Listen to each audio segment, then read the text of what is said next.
Thank you. You are now dismissed to your classes.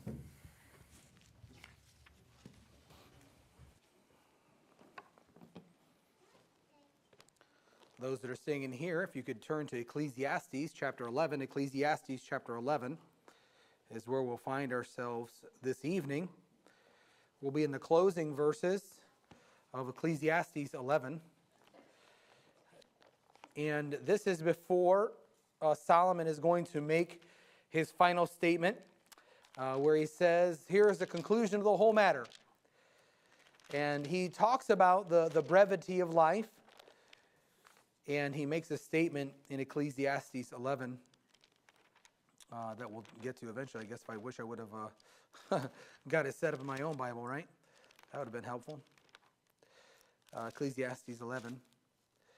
And it says in verse number 7, truly the light is sweet and pleasant thing is it is for the eyes to behold the sun. But if a man live many years and rejoice in them all, yet let him remember the days of darkness, for they shall be many. All that cometh is vanity. Rejoice, O young man, in thy youth, and let thy heart cheer thee in the days of thy youth, and walk in the ways of thine heart, and in the sight of thine eyes. But know thou that for all these things God will bring thee into judgment. Therefore remove sorrow from thy heart, and put away evil from thy flesh. For children and youth are vanity. Oh my dad only texts me at this time. Amen. Very good. Oh my. So we're going to talk tonight about the spiritual leader and his people. We're going to talk about ministering to teens. Ministering to teens. Now, how many would say that your heart is desirous to work with teenagers? You love working with teens. Why do you think it's so important to work with teenagers? Why do you think? Why do you think it's so important and it's so vital? Though teen ministry and the word teenager wasn't even around until, not even actually too long ago. Actually, 1913 was the first time the word teenager was ever used. It's one of the biggest ages where people leave church. Yes, it is. Statistically, 80% of teenagers that leave church, teenagers that are in church will leave church and not come back. That's crazy, isn't it? To think the teenager will be in church all their life and not come back. Why else? Why do you think it's important to work with teenagers? Why do you think it's so vital to work with teenagers? Yeah. I think it's they're getting ready to step into that time in their life where they're going to transition from the overwatch of the parents, and they're going to start looking beyond, especially as they get towards the end of their teen years. And they need to have their heart and their mind prepared for what the world is really going to throw at them when they're on their own. Sure. And so what you're saying is it's something that has to happen now instead of when they're out.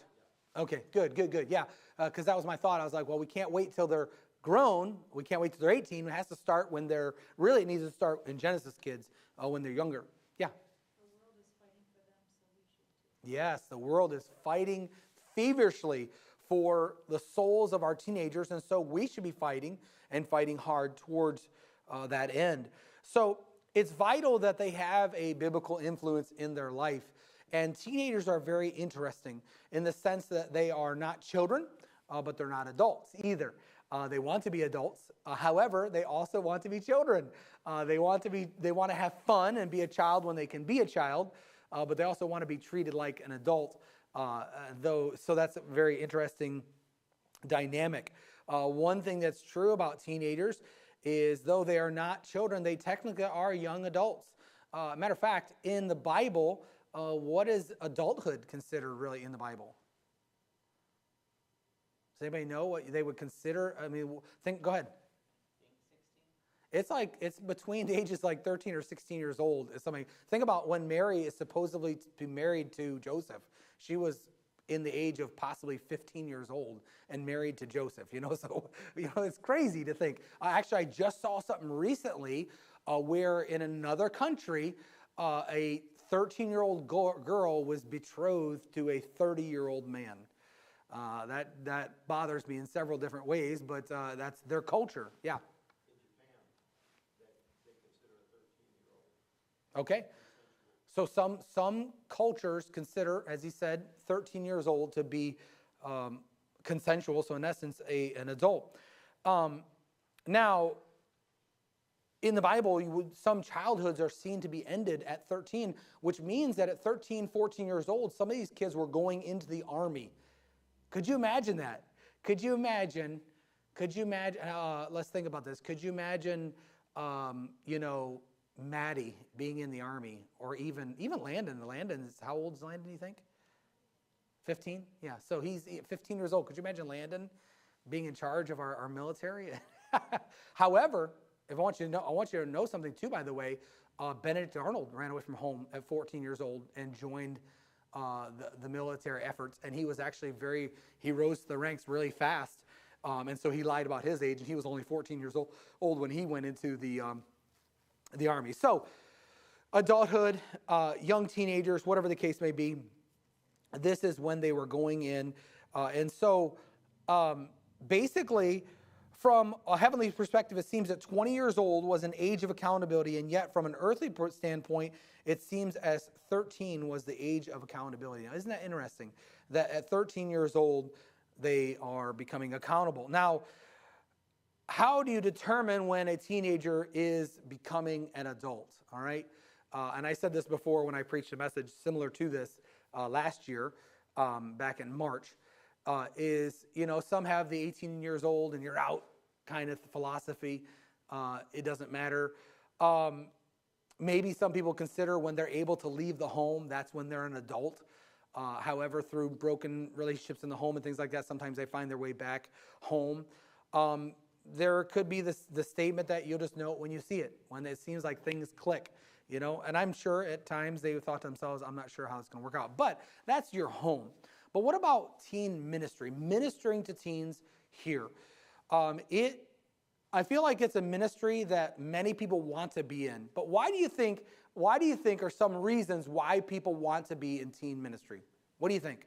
Why is it that some people want to be in, Yeah, it brings them back to their youth, because maybe they thought to themselves, if I had this when growing up, then I could minister and help them. If I had this growing up, maybe I would be in a better place, which is a good motive, but at the same time can be problematic. Why is it that thinking back to your own youth can be good but also problematic?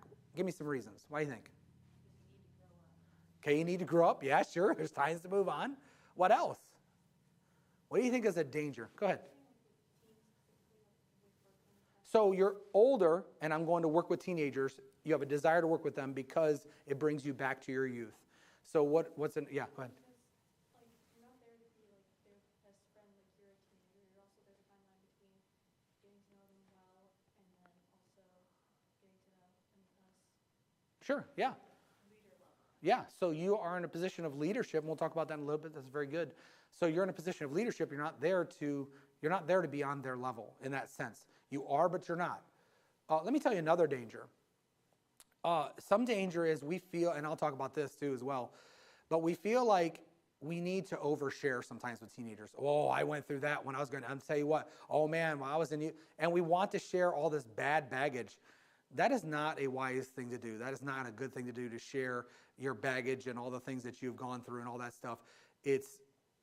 We'll talk about that in a minute, but sometimes we tend to overshare. So yeah, so what are some other reasons why we want to be in teen ministry? What's some other reasons why you think people like to minister to teens? Yeah, that's true. They don't feel like they like ministering to little kids. And yeah, it's not for everybody. It really isn't. It's not for everybody. Just like teens aren't for everybody either. What do you think? You guys got to help me over here, all right? We got the answer over here. We need some more answer, okay? Why do you think it is that people... So, all right, why would you want to work with teens? Why would you want to work with teens? Yeah. Yeah, why would you say, oh, my heart's for teens? I've heard you say that. So why? I guess more of kind of on the opposite side of, like, you want to relate to them. Okay. Because I've been on the other side of, well, this is how I grew up and I don't want you to do that. Sure, yeah. Oh, yeah, that was a big motivation of mine when I was in ministry. It was very good. Yeah, you don't want them to go down maybe a path that you either went through or that you had seen people experience. Sure. What else?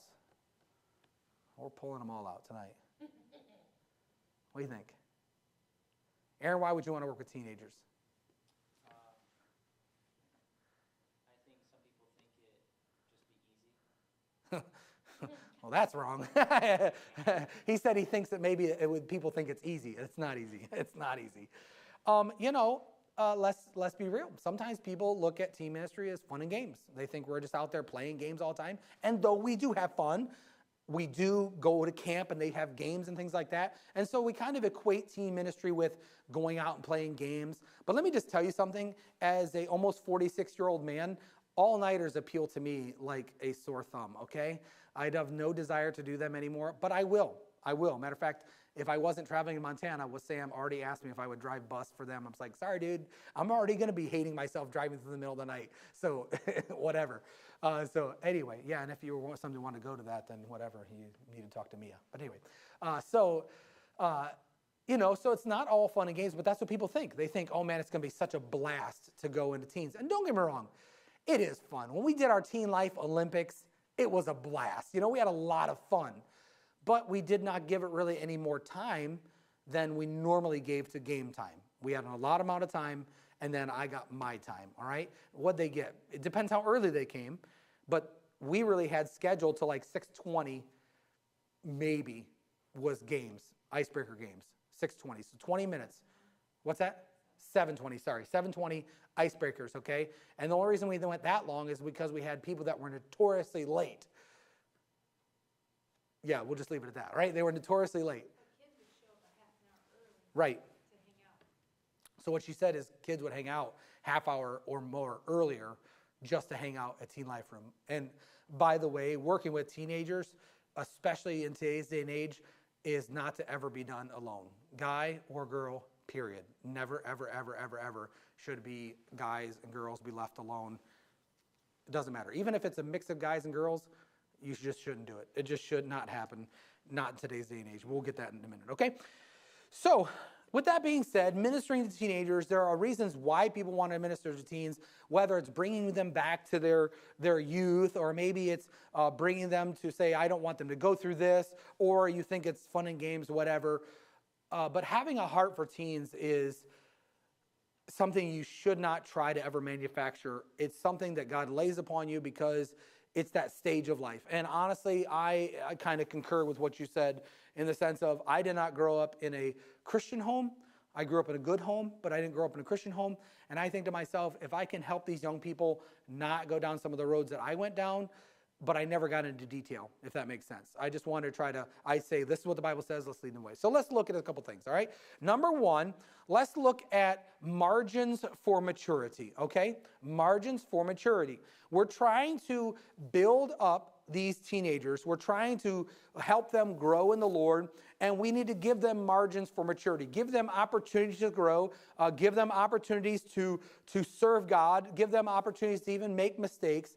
And so there are a couple things we have to do. Number one, there is a realization.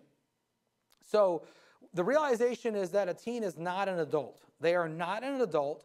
They are technically an adult in training, all right? They're an adult in training.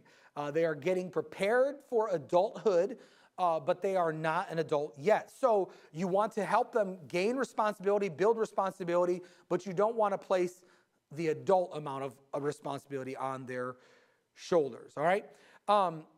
This is honestly for the parents and the teens as well, and as for the leaders. Like, you have to recognize that they are not an adult. There are times they're going to want to be a kid. There's going to be times they want to be treated as an adult. And those often are not the times that you want them to be, all right? They're going to want to be a kid when they're goofing around. I'm just a teen. But then when they tell you something, they want you to take them seriously. So you're going to have to give them that margin for maturity and growing in the Lord. Now, this sense of training does not mean there's no discipline. As a matter of fact, more so, there needs to be a sense of structure, which we'll talk about in just a minute. All right? As a teenager, going from kids to teens, you're going to have to answer more in-depth questions. You're not just going to be able to answer the why questions, all right? This is that, why? Why? No, they're going to respond with things like, well, if this is true, then why does this make this true? And if the Bible says this, then why does God say this? So we're talking about more in-depth questions. If they're really concerned, they're going to ask you these things. And what I'm going to tell you right now, too, is that teenagers, sometimes they seem like they're not listening or they're not engaged. And then they will just rocket off this question that says, not only are they listening, but they're getting it and they want a real answer. And so they are adults in training. So we find that there are some instruction that's being implemented to them. Go with me to Proverbs chapter 4. Proverbs 4, verses 1 through 13. Proverbs 4, 1 through 13. It says, "Hear ye, children, the instruction of a father, and attend to know understanding. For I give you good doctrine. Forsake ye not my law. For I was my father's son, tender and only beloved in the sight of my mother. He taught me also, and said unto me, Let thine heart retain my words, keep my commandments, and live. Get wisdom, get understanding, forget it not, neither decline from the words of my mouth. Forsake her not, and she shall perceive thee. Love her, and she shall keep thee. Wisdom is the principal thing. Therefore, get wisdom, and with all thy getting, get understanding. Exalt her, and she shall promote thee. She shall bring thee to honor when thou dost embrace her. She shall give to thine head an ornament of grace. A crown of glory shall she deliver to them. Hear, O my son, and receive my sayings, and the years of thy life shall be many. I have taught thee in the way of wisdom. I have led thee in right paths. When thou goest, thy steps shall be straitened, and when thou runnest, thou shalt not stumble. Take fast hold of instruction. Let her not go. Keep her, for she is thy life." So notice in there, this is an instruction to a father, from a father to a son. I will say this, if you ever have the opportunity to minister to teenagers, you have to, that was weird. Aneurysm. Anyway, you have to love them as if they are your kids, without realizing, as well as realizing they are not your kids. You know, there's that sense of ownership. Or you have to love them as a mother loves their children, but they're not your children. It is a very interesting place to be with teens. I'm getting a little ahead of myself, but in teen ministry, if you are loving the teens as you're supposed to love them, you're going to have to cautiously watch the line of never overstepping that parent boundary and the leadership boundary. And it's very, very difficult when you are ministering to kids that come from broken homes and come from where there isn't that love or that consistency, or many of the things you're talking about in teen group are contradictory what they're experiencing in their home. That is extremely difficult, because you never want to take the place of that parent. That's not your job. But you have to love them as if you are their mom or dad. Does that make sense? You know, it has to be real. It has to be authentic. I never have thought that my mom and dad manufactured love for me. You know what I'm saying? Like, I knew it was real. And so your teens need to know that it's real as well. So, and that comes from that realization of knowing that they are in training. All right? So what's the reality of it? We must also understand the teen culture today. So I say this with my thought process in mind, okay? This isn't 1998 anymore, all right? One, you can't say certain things, but Lord knows I've definitely pushed that envelope. But you can't say certain things. You have to understand what they're going through. Now, I know you don't know the totality of it, but Gabriella, do you think that Mom and I grew up a little different than you did in the sense of the things that are available to you and all that stuff? Okay. Aaron, do you think that I grew up a little bit different than you grew up in the sense of the times when were you born again? 2000, okay? So you were born 2 years after I was married, so things were a little different, all right? So the understanding is reaching teens and teaching teens today is different than even when we started in teen ministry. Would you agree with that things are a little different? I love teenagers. I love working with them. I don't know, unless God gave me that ability again, if I could go back to the capacity we were at one time. I wish you could see my wife's face. Maybe it's partly because our bodies are saying no, you know what I'm saying? Like I think of Brother Corlew. He was definitely a blessing, but he knew there was a time where, okay, I have to step away from being the teen leader and allow somebody else to come in to do those things. So there's a reality that things are not the same. They are different. So what must we understand about teens today? And here's the thing. This message will not be sustainable 30 years from now, all right? Because things are going to change. But what is it today? Let's say this plain and simple. Their world is digital. It is fast. and sometimes it's very overwhelming. All the information they have, everything they have at their fingertips. Honestly, commercials are really not a thing that they much endure, all right? You skip past it. You can pay money. Listen, growing up, if we could have paid money to get away from commercials, we probably would have, all right? But we didn't have that royalty back growing up, all right? Go with me to 1 Chronicles 12:32. And notice what it says about the children of Issachar. In 1 Chronicles 12:32, it says, and of the children of Issachar, which were men that had understanding of the times. You know, if you're going to minister to teenagers, you can't minister to them according to how you were raised. Though that is important to implement some of those things in there, you have to understand where they're at. I cannot minister to, say I could not minister to Aaron the same as I would be able to minister even to Julia. You guys came from two different backgrounds, right? Totally different backgrounds. And so you have to think about those things. I could never minister to you guys as if it was me growing up in my time. I had to think, what were you guys going through at that time back in 2011 and 2012, 2013? What was going on during that time? And just now we are post-COVID. And I know that seems like it was so long away, 2020, but a lot has changed since COVID, right? And so now the world is a little bit different. Even our church services on Sunday evenings are not the same because it became unessential in the eyes of the world. And so it's totally different. And one thing I will say, though, that COVID did was it helped solidify a little bit more of the like a family unit in a way, and for the most part. But anyway, so their world is digital, it's fast, it's overwhelming. Not only that, but they face unprecedented emotional battles. Now think about this. This is something that you and I hear about that we didn't hear about growing up, is mental health.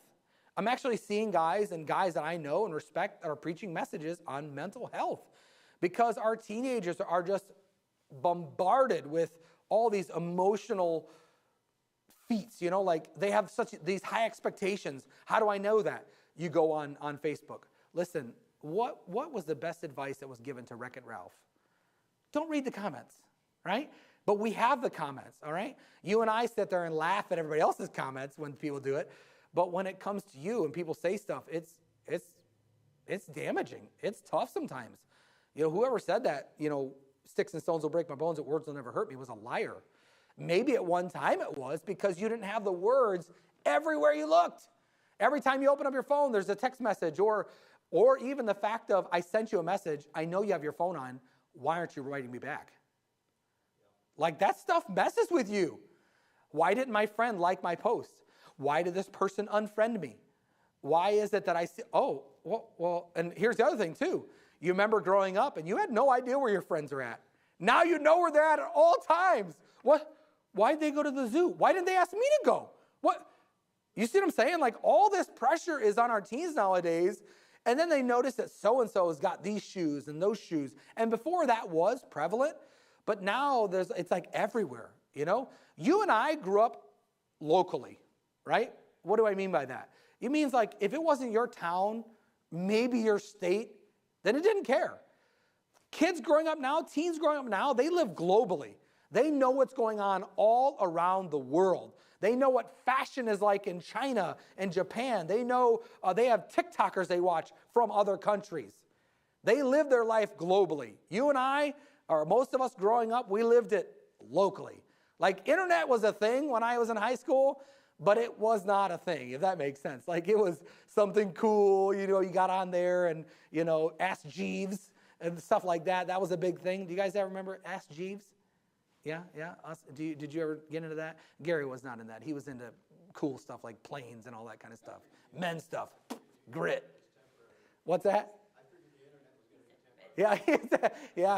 I wish you were here to hear that. He said he thought the internet was going to be temporary. Don't invest in that. It's a flash in the pan. And look at it now. Could you imagine our life today without the internet? I was actually stalking my brother down in West Virginia because he put up a second camera. And so every time he goes in front of it, I'm like, what are you doing? So that's what technology does. But anyway, so this is the reality that they face unprecedented emotional issues. Not only that, but actually teens care about justice and social issues, all right? I had one of the teens that used to come to our church years ago, and they posted a video about ICE and all the stuff that's going on with ICE. And if you don't like it, then just unfriend me. And I'm like, hey, your wish is my command. See ya, gone. You know, but they have been trained to care about social issues, you know, to get on there and talk about, what's his name, Floyd and all that stuff, and talk about George Floyd, and talk about racial issues, talk about political issues that they really have nothing, they don't know anything about. They just know what they're being fed, you know. I will say right now, I don't know anything about politics, and I'm really happy with that, okay? I know maybe I should care a little more, but I don't. So that's the reality. What's the restrictions that we need to set before them, okay? It's easy to slip into the friend zone with teens, but you must remember that you are in a place of mentorship and leadership.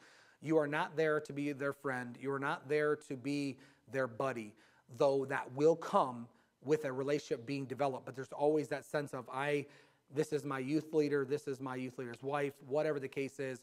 There's that sense of knowing your place in that. So this is actually harder than when they were younger. Why is that? Why is it harder? Because we're older.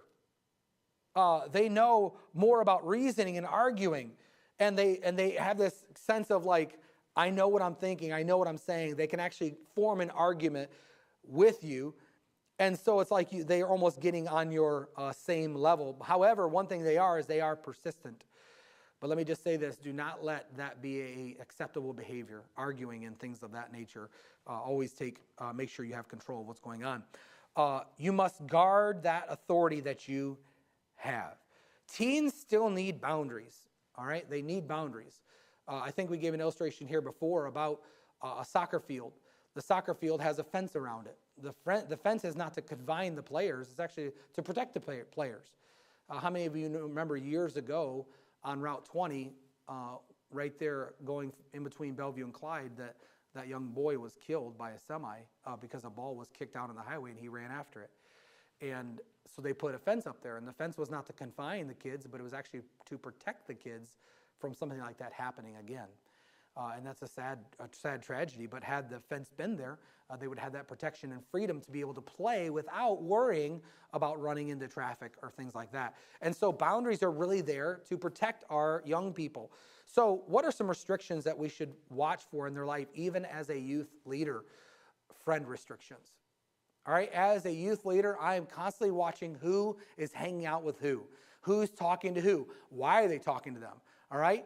I notice as a youth leader, when so-and-so hangs out with so-and-so, they become a little more boy crazy. When so-and-so hangs out with so-and-so, they become a little more girl crazy. I notice when this person hangs out with this person, they talk more about the Lord, and they seem to be developing the Christian life. And kids don't stay the same. They're like amoebas. One day they'll talk to these one kids because they want to be spiritual. But when they want to be carnal, they know exactly who they need to talk to be carnal, to talk about the carnal things and all those types of things. And as a youth leader, you need to know what you're going to get when they hang out with certain people. Right? Is that true? Yeah. When you start seeing hang out with certain kids, you're like, uh-oh, this is not good. They're hanging out with the carnal kids. You know, I know that's so sad to think, oh, I can't believe you're calling our church kids carnal. Yes. Yes, they're just little trained heathens. They know exactly what to say and how to get away with stuff. Why? Because it's their flesh. It's their flesh. I will say this, that ministering to teenagers is a full family ministry. I get laughed at when I say that by certain youth directors, but it is, because you have to earn the parents' trust too. Why? Because some days you might have to come and say, hey, listen, Aaron is not doing what he's supposed to be doing, and I just want to tell you as his parent, and I don't remember if we've had that conversation with your parents or not, but you have to be able to have that. And if the parents don't trust you, how are you going to come to them and say, hey, your kid's not doing right? You know? So you have to have that relationship built up there. And part of it is to say, hey, you know, I don't think I would be very careful. Your kid is hanging. And we've had that conversation. Sometimes it went great and said, yeah, you know, we really don't care for them either. And we've had a conversation, hey, we don't really want to hang out with them. And then there's been other times where parents will throw up their arms like, well, what am I going to do? Be their parent, you know? And so I would be up to you as well. If you notice that some teenager is hanging out with somebody that is not leading them in the right place, guess what? Guess who's going to become their best friend? You. You're going to go get over there and you're going to talk with them. Hey, you want to go play ping pong, or you want to do this or whatever? Or you're going to talk to some of your teens and be like, hey, I want you to go over and be an encouragement to so-and-so. Whatever you can do, you want to try to help that teenager get on the right path, because you may have one moment. And I'm just telling you right now, even kids that you look at and say to yourself, they are a mess, whatever the case is, you get them with the right person and you help them along and you watch them, they can grow. I've watched kids that they come from maybe a bad background, they have a bad attitude, but they get in the right environment around the right people and they can thrive. They can thrive. And so we want to give them that opportunity. So friend restrictions, all right? Make sure they're being influenced positively. Another one is technology restrictions. Technology restrictions. What's the first thing that we take from the kids when they get on the bus now? Their phones. That's right. You're not to be on the bus with your phone back there, because one, I have no idea. Matter of fact, at Bible Club the other day, this kid came to me. He's like, hey, I brought my speaker. I can play music. And I said, I appreciate that. I said, but we probably don't like the same music. And so I said, I appreciate that, but why don't you hang on to that for when you're at another place? Because I'm not going to play music. I'm not going to play music and determine what is good, what's bad. You know, it may not be bad stuff he wants us to, but we're just not going to do it. So technology restrictions. When you're working with teens, you need to take away as many distractions as you can. So CAMP stands for what? Controlled Atmosphere for the Ministry of Preaching. And it does a very, very good job. I can only think of one time where I felt that was breached, and that was when the Cavs were in the championship, and some of the leaders let the kids go up there and watch the Cavs game. And is that terrible? Not really, but at the same time, you're plugging the world back into them when you're trying to separate them. And it was like on a Wednesday night or something like that. And that's usually the turning point for kids. Wednesdays, Thursday night is the turning point. And they let them watch this basketball game. And I thought to myself, that's not the most wise thing. Yes, you like basketball, but things that go on at that basketball games and all that stuff, the cheerleaders, all those different things, you're trying to get them pure and all that stuff. You're trying to cultivate this atmosphere that's going to help them. So they need restrictions. They need to have restrictions. The phone is a great distraction of what God is trying to do. And that is true for adults, isn't it, too, as well? We sit on our phone and we scroll before you know it. I have a timer set on my social media for an hour. And the other day I hadn't gotten on it. And I was just like scrolling, whatever. And it felt like 5 minutes. And then all of a sudden it went, time out. I'm like, I literally gasped. I'm like, oh my God, I just blew an hour scrolling on this phone. I'm like, what in the world? What am I doing with my life? And that's exactly what it's there for, to shame us and say, what am I doing with my life? And that's why I've never downloaded TikTok, because I would be just a mindless dummy. But anyway, so then we come to reinforcements, okay? There's restrictions, and then there's realizations we have to look at, but there's also reinforcements, okay? Did I have a fourth thing in there? Did I write in a fourth thing on that? Because I think I made notes on that one, but I don't think I changed it on mine. It looks like you wrote the word of self additionally on number 2. That's the next one. Yes, yeah, okay, well, we'll get there in a second, yes. Okay, so reinforcements. Lord willing, they have been going to something like Genesis Kids, and now you're taking the basic Bible knowledge that they've got, and now you're transferring it to, how do I apply this to my life? Not that you guys aren't doing that back there, but you're really trying to get them the information and things like that, and you are telling them, you're holding them accountable, but it's something about like, when they're at the age of kids, you're more so trying to get them the information. Why is it important? Why is it applicable? But when you come to teens, you're giving them more information, but you're going deeper and you're now saying, okay, how do I make this my Christian life? And again, not to say you're not doing that back there, but it really is like a switch that's being flipped. Like, okay, they are young adults. Now it's got to be not just a faith, it's got to be my faith. How do I put this into practice? And those types of things. And so there's this reinforcement. So what we're trying to teach, or what we're trying to train now, is an attitude, right? An attitude of gratitude, and it's adjustment from head knowledge to living knowledge, right? So now the second thing, we're going to cultivate character, right? Now that you know the expectations that are given to them, we must begin to cultivate character in our teens. By the way, we're going to talk a minute here about setting expectations. If you set or aim at nothing, you'll hit it every single time, all right? So cultivate character. This is done by setting expectations, setting expectations. Now, as a youth director or a youth helper or youth leader, you have to have the expectation first and foremost of self, all right? First, you must set an expectation for yourselves. Now, parents are the primary discipler of their kid. That's how it should be. In a perfect world, like Gabriella is getting influenced by Brother Loving. However, we are the number one discipler, or should be the number one discipler in her life, meaning we take the responsibility to train her. And yes, she's going to learn different things from Brother Loving or whatever the case may be, but they should be reinforcing the things they're already learning. And so again, that's that fine line of the parent, making sure not overstepping the parent. When we were youth directors, my job was to do two things. This was my personal philosophy. I'm trying to drive them to their parents first and foremost because they are the primary discipler. I want them to be able to ask their parents questions. I want them to lean upon their parents and their spirituality. I want to give that privilege. Why? Because as a parent, I want my kids to come and ask me spiritual questions. If they're having challenges in their Christian life, I want them to come to me. Not that I would be offended if they went to, since I have girls like Julia or Leah or whatever the case is, I would not be offended by that. But I want them to come to me. I want them to know no matter what they've done or whatever question they have, they can talk to their dad about it, or their mom about it. So there's this expectation that I'm trying to drive them to their parents. Also, when I was a youth director, I drove them to their pastor.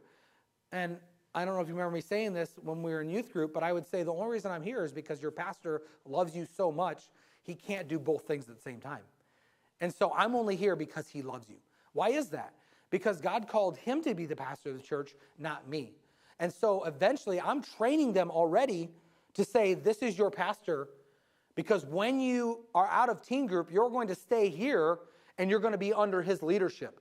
You're not going to look back and go, oh, I wish I was in the teen group still.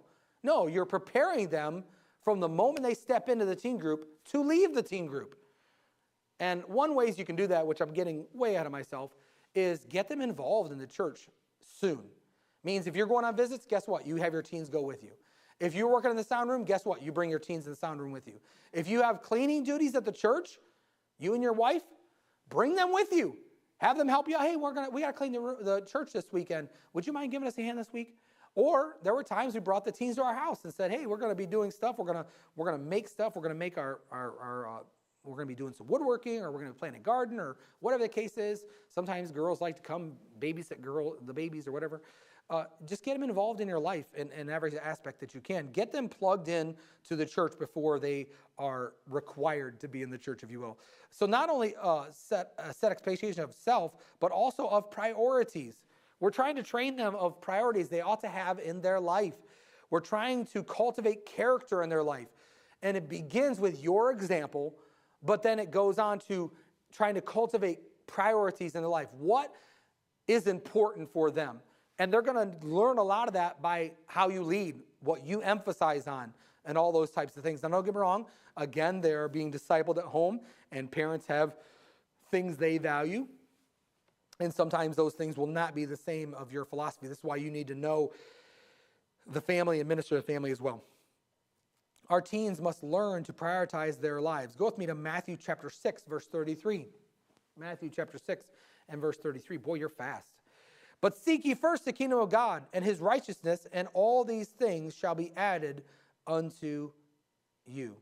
The best way to train teens is to show them.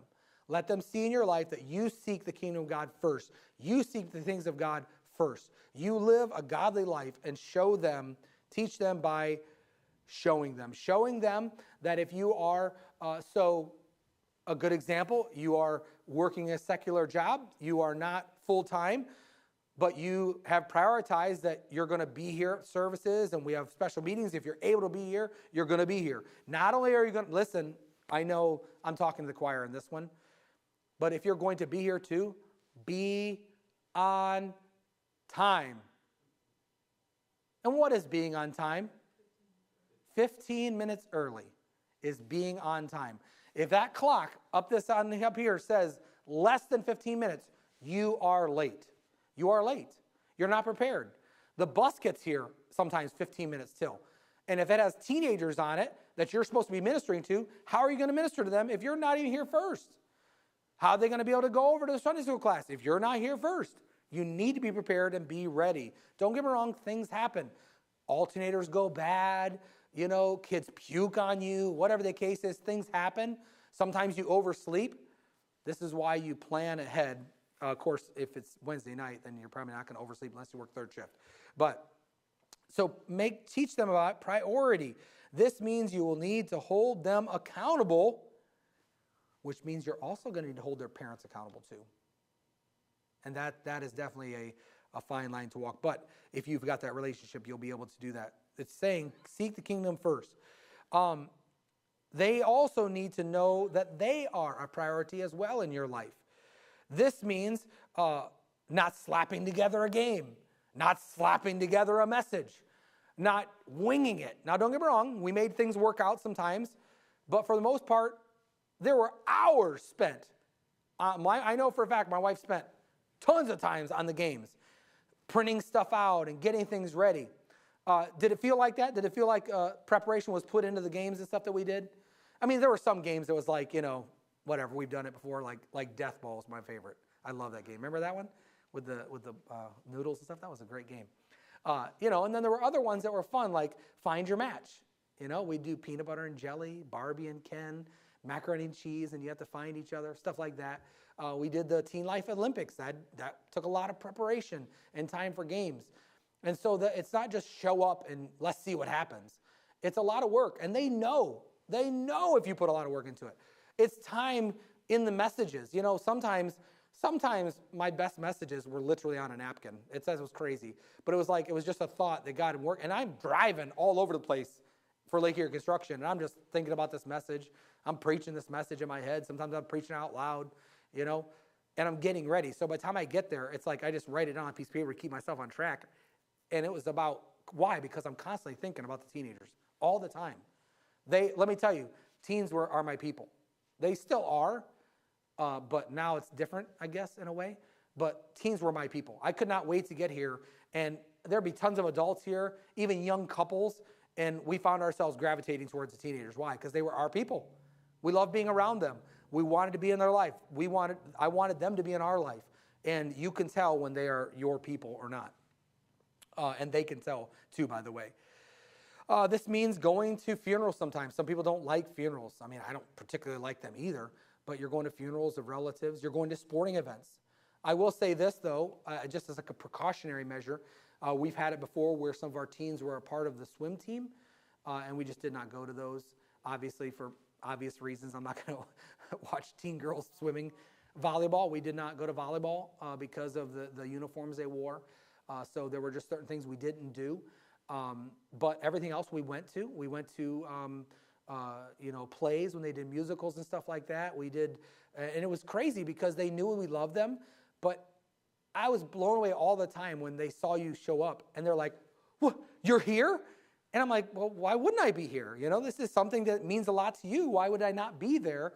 But they're always blown away. And what I love the most was when they would introduce you to their friends or their family and say, "Oh, this is my youth pastor. Oh, this is my youth pastor's wife." And they love to introduce us to them because they knew that we are part of their life. It's not manufactured. It is something you genuinely love to do. And so we're trying to get them, we're trying to help them cultivate character of priority and of courting. Another one of courting. That's a big one. As a leader, you don't have as much to say in this area, but I would definitely not cultivate an atmosphere of dating in your youth group, ever, never. I'm telling you right now that dating in a youth group destroys a youth group. Tell me why that is. Why do you think dating in a youth group destroys it?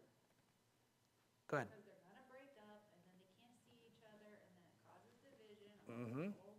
Oh, yeah. Especially the worst is when it's church kids and church kids, because their family are not leaving over you not going out with somebody. So then it gets, what do you think are the dangers of that then? What are some of the dangers of that? The parents, yeah. We have had a family leave before because Boo-Boo broke up with Boo-Boo and they just didn't want to be together anymore. So that was very interesting. That's a super spiritual reason to leave. But anyway, sorry. What else? What's some, yeah, go ahead. Yeah, yeah. Divisions amongst the groups of friends. There's loyalty, right? Your bros, you can't let no woman get in your way, right? And the girls are all upset at Johnny because he's a jerk. Girl, he's so dumb for leaving you. Yeah. This is just it's a reality in real life too. Not that teens aren't real life, but I'm saying it's just in ministry, it's so dangerous. And you would not believe the amount of parents that were offended when you told their kids not to date. I remember telling a couple teenagers, I'm like, I don't care what you think you are. When you walk in those doors, you're nothing. You are not a couple. You are not together. As a matter of fact, you will not sit by each other. That was kind of a jerk, but anyway. You also drilled in it's just a practice for divorce. It is, yes, we did. We talked about and we talked about that with the Bible Club kids. That is training for divorce. It really is. Dating is training for divorce. So Aaron gets a girlfriend, because Aaron was a player. No, just kidding. Aaron gets a girlfriend, and guess what? It doesn't work out because they're in 6th grade, right? But they gave their emotions away, and then they have to get over it. And then they give their heart away to somebody else, and oh, they're my world. The best is watching teenage Facebook posts. It's literally on like a couple months cycle. They're like, oh, nobody loves me like you do, boo. I love you so much. Next thing you know, no pictures. There's like gaps where they used to post all these pictures together. And then they meet somebody else. Nobody loves me like you do, boo. I'm like, whatever. It's such a joke. But what they're doing is they're training themselves to get over it. And so when it comes time to a real relationship and marriage, things don't go the way they want it, and they don't fight for that relationship. And so they divorce, and they get over it, and they meet somebody else. And it's just crazy, So dating is just not good at all. So how do, teens will want you to be excited for their man or their woman, but don't do it. Don't be excited for their dating. And especially if you know the parents, and again, this is why you minister to the whole family, if you know the parents have a conviction against dating, and you hear that teenager talking about dating, I've told teenagers this too. I said, how do you expect God to bless that relationship that's begun in rebellion because you know your parents don't want you dating anybody? You expect God to bless that? Poisoned fruit? So don't support it, all right? But they do need to see what real affection can look like. I'm not saying PDA. We were never PDA people, and I don't think you should be PDA people, but that's between you and the Lord. However, they ought to see husbands, how they treat their wives how they treat their husbands, how you talk about them, all those types of things. They need to see all of that. They need to see what genuine affection looks like and say, hey, it's worth the wait. It's worth the wait to have a good, godly relationship and meaning relationship, okay? Not only that, but we are setting expectations of accountability. Teens need to begin to learn not just right and wrong, but that they are accountable for all the things that they do. So train them to live a life of accountability. Colossians 3:23 and 24. Colossians 3:23 and 24. It says, and whatsoever you do, do it heartily as to the Lord and not unto men, knowing that of the Lord ye shall receive the reward of the inheritance, for ye serve the Lord Christ. Now, one way to do this is give them opportunities to be held accountable. Give them responsibilities, give them opportunities. You have to extend a level of trust in a way as they're serving the Lord. Another thing, as you're cultivating character, is to be watchful. Be watchful, all right? So we watch children for safety purposes, right? So they don't stick forks in the light sockets, they don't fall down, or so that their brother doesn't tackle them and create traumatic brain injuries.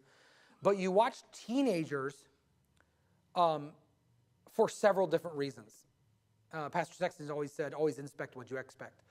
What are you watching? What are you being watchful for? First thing is their spiritual condition. As a youth worker, you need to be constantly having your pulse on the spiritual condition of the teenagers you're working with. Where are they at? They seem, and I'm telling you, one area that I feel like sometimes I failed in was I could see a teenager slipping. I could tell there was something up, and I did not go say something. And that is a big failure because exactly what I thought was going on was happening, and we end up losing those teenagers because I didn't say something early.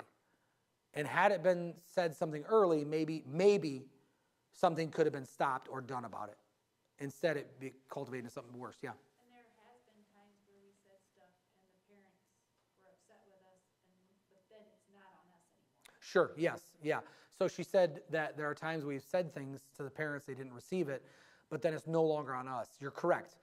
Again, you have to unfortunately sometimes take a back seat to the parents if they disagree with you, because at the end of the day, they're going to give an account for their parenting. We'll give an account with what you say, and you've done everything you can. At the end of the day, even if you disagree with the parent, it's their right and their ability to raise their kids however they want, whether it's even against the Bible. They can do whatever they want. It doesn't mean it's correct, and it doesn't even mean you'll have to stand for it. I'm just saying that you can only do so much when they're not your children, but you are watching for their spiritual condition. Now, you want to always communicate with the parents something that you're seeing, no matter what it is, but have discernment not to over-alarm the parents. It reminds me of a scene from the Goofy movie when Pete was telling Goofy that his kid was probably going to end up in a gang somewhere, and the principal called because he was trying to impress a girl, and he says, and your son dressed up like a gang member. He's like, a gang member? Got the school whipped up into a riotous, friendly, a riot. And so he's to get him all worked up and thinks this kid's going to go off and be this big criminal when he was just trying to impress a girl. And so sometimes we need to be careful about not overstating it to scare parents to think that their kid is like a reprobate. So have discernment about when you need to bring things to the parents. Try to figure things out. Try to help a teen through it first. And then once they've either gotten victory of it or they have not gotten victory, that's when you want to communicate it. Say something like this. Say, again, I'm so sorry I'm picking on you, Aaron, but say Aaron is dealing with something in his life. Maybe he's struggling with is God real? And all those types of things. Well, you want to try to help him through that. I'm not going to go instantly and say, hey, I just want you to know that Aaron's not sure if he even believes in God on day one. Because sometimes parents are very good about, okay, well, let's help them through it. Other times, parents will get in their face. What, you don't believe in God? Well, that's dumb. You're raised in a Christian home, right? And we've seen all of this. And so you want to try to help them through that. And if it's something that keeps persisting, then you want to say, hey, just want you to know, a couple weeks ago, a couple months ago, whatever, Aaron came to me and said he wasn't sure if he even believes in God. And we've been talking with him a little bit about this, and really we haven't made much headway on it. And so I really wanted to let you know that this is something that you want to be praying about. And we wanted to kind of wait to see if it was just like a phase before we talk to you about it. But really I haven't seen any different. Or you can say, hey, a couple months ago, Aaron came to talk to me and said he wasn't sure if he believed in God. And we've been talking about it, we've been praying about it, we went through the scriptures, and now he's really been solidified that, man, God is real, and he wants to serve him. And I just want to encourage you, let you know that your son is growing. But I want to let you know this was something that he was dealing with, but he seems to be on the other side of that. Does that make sense? You're trying to let them know, hey, we've dealt with this, we've gone through that. So be watchful of their spiritual condition. Now, this is an awkward one. Be watchful of their sexual development. In other words, like what they're experiencing, maybe some things that they are dabbling in. If you notice that maybe a girl is starting to put a little more attention into boys and less into her friends, or vice versa with the girls. It's funny, I was getting ready to say this, and now I'm questioning myself because Aaron questioned me the other day. If you are laying the Mac on somebody, what does that mean? Well, does anybody else besides Aaron have another definition of that? If you're laying the Mac on somebody, is that? Macking somebody. You're macking on somebody. What does that mean? What would you think that means? That's what he said too. That's weird. I've never heard that before. She said, give him a smooch. I've never heard that before. Laying the Mac on him. I never heard that. But anyway, so you notice somebody's like putting the moves or whatever. You see that cultivating. They're not concerned about spiritual things as much. They're more concerned about girls. You have to be mindful of that. Now, don't get me wrong. Praise God that men like girls and girls like boys. I praise God. I mean, it's 2026. They like them. I'm thankful for that. But it still needs to be tamed. Amen. So you have to be mindful and be watchful of this, because what's going to happen is that you will see kids start to dabble in these things. Now, let me just say this. Please, please, please, please, please be very careful on the things you share with teenagers about any failings or problems that you've had, or any problems your wife has had or your husband has had. This is very, very dangerous. You don't want them to know those things. You're trying to protect your leadership and your authority. And it's not that you're hiding things from them. It's like if you've gotten victory over something, let it be victorious. Don't bring that up, because what they hear is, well, they did it and they were just fine. Sometimes leaders turn that into a counseling session for themselves. That is true. That's true. Sometimes leaders turn into a counseling session about themselves and things they've struggled with. And so be careful of those things.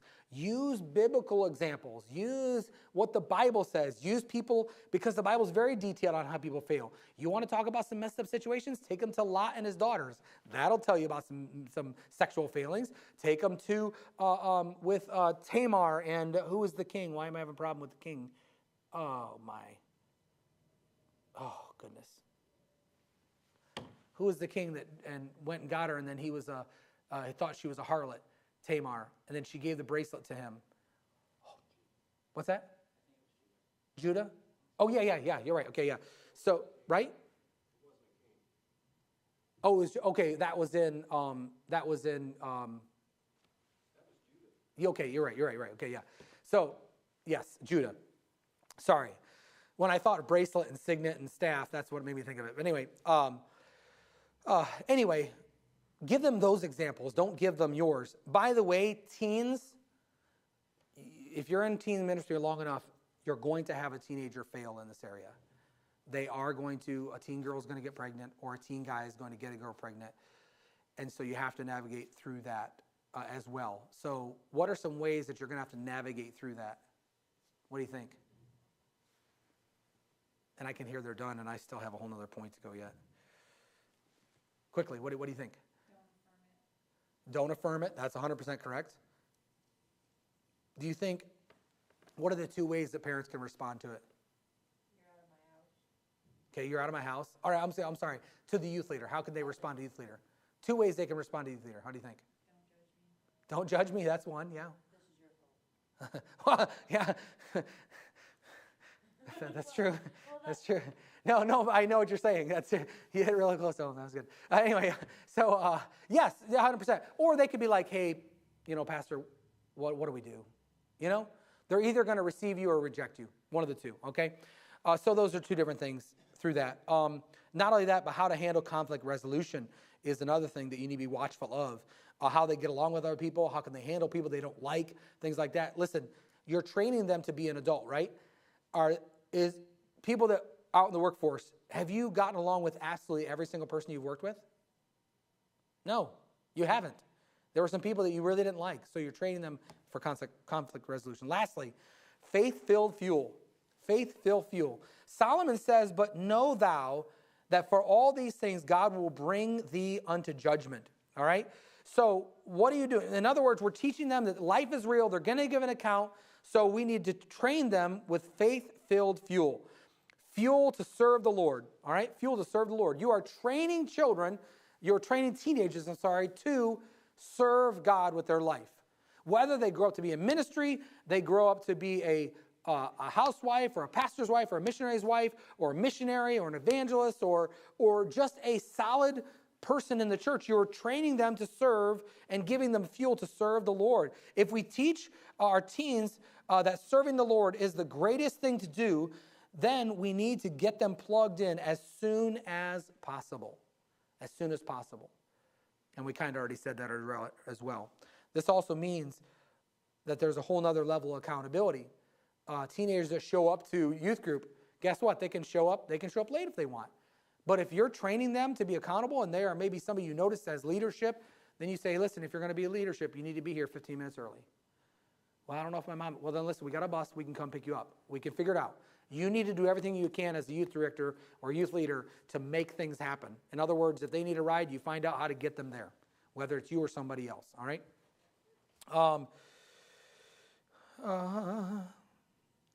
By the way, part of this is I think that I personally believe, this is my personal conviction, I know it's not everybody's, but I personally believe that every teenager should consider going to Bible college for at least 1 year. Doesn't mean they have to, but I think they should consider it just to get there and possibly pray about being with a life's mate. Bible college shapes people. Now, anyway, we'll have to get off that. Second one is fuel to soar on their own. One day they will be on their own. The question is, are they ready? Are they ready to be in the world as a believer? Are they ready? And that's what you're preparing them for. You're preparing them for, along with their parents, to get them as they get ready to move out, go to Bible college, what to look for in a life's mate. I want to tell you something, by the way. As a youth helper or youth leader, you will probably talk to those kids more about their life's mate even than their parents may. I'm being serious, like you will, because it's something you're driving in there. Not that the parents won't, and maybe some parents do, but you most likely will talk to them more about it than them. So this will double also as quality time with them, asking them questions. Do they know how to follow God? They know how to have a prayerful plan for their life. Can they do simple things like balance a bank account? Do they know how to manage their money? Do they know how to respect others? Do they even listen to you? If they don't listen to you, what makes you think they're going to listen to authority? I was watching today a video of a sheriff that was pulling somebody over. And he pulled somebody over for doing like 15 miles over the speed limit. And he says, name and license? I'm not going to give you my license. What are you pulling me over for? Well, let me have your license first. Why? No, you tell me what I'm like, why are we idiots? Because they couldn't listen to the basic people in their life.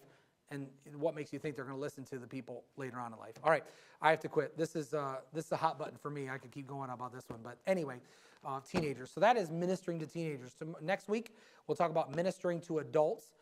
Then we'll have a break for 1 week, and then we'll talk about ministering to senior citizens. And then we'll be finished. That's it for our class. And then Al Stone will be here, and then we'll begin. Aaron will step in and do methods of Bible study and talk a little bit about Greek and all kinds of stuff. And so I'm excited about that, all right? Very good. Well, let's pray, and we'll be just